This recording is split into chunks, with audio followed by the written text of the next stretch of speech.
Your Excellency, Mr. Prime Minister, ladies and gentlemen, on behalf of the Federal Republic of Somalia, I would like to thank His Majesty's government for organizing this important and timely event that brings the world stage the magnitude of food security challenges that continue to affect my country and other countries around the globe.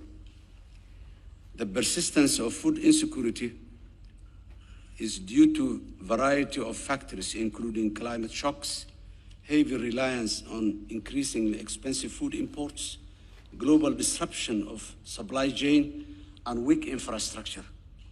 In Somalia, we are ambitious in our goals and we are developing sound policy solutions across the multifaceted areas, beginning with peace and security. Since June 2022, Somali National Army has been able to partner with the local forces and the global partners in an unprecedented offensive that has recovered from more than 70 towns and villages from Al-Shabaab in the southern and the central federal member states of Somalia. These newly recovered areas are home to some of the richest farming lands in the country.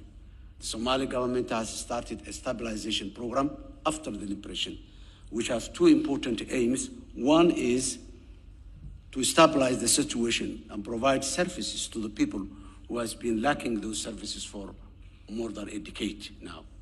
And the second is making the transition program as a bridge that moves the Somali people from the humanitarian situation into a development situation. Two is the climate adaptive technology and infrastructure.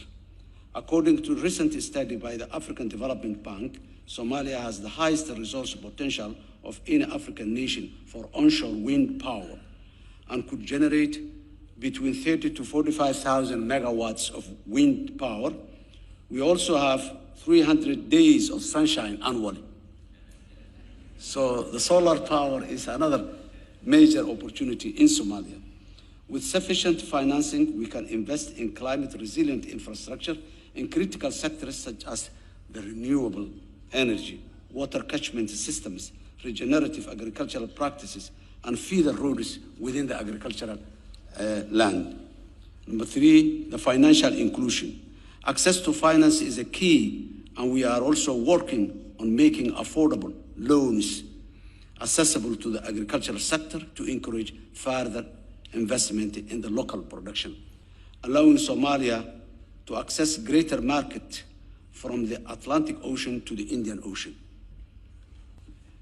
In conclusion, to mitigate the potential for a famine in Somalia, the international community, especially the United States, the United Kingdom, the European Union, and many more partners, among which is the United Arab Emirates, have provided a huge amount of resources to avert the famine in Somalia. As rightly His Excellency, the Prime Minister said, Somalia was on the brink of famine when we came to the office last year, and with these supports and the organization my government did, we are positive.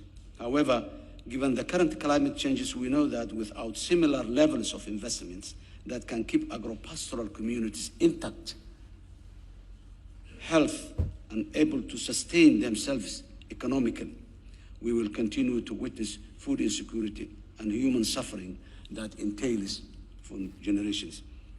The larger scale investment in energy system and transport infrastructure will require funds for multilateral and bilateral financing institutions, and Somalia has developed the necessary institutions to work with and the necessary legislations and acts to help.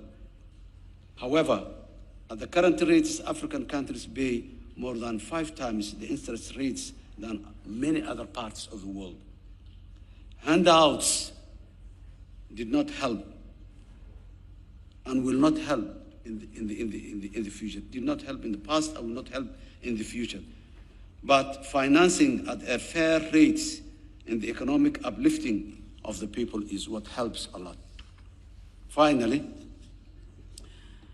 to be successful, we need a collective effort of governments, international organizations, and private sector to deliver for the most vulnerable societies, among which Somalia is one. Ladies and gentlemen, I thank you very much for giving us this opportunity. Thank you.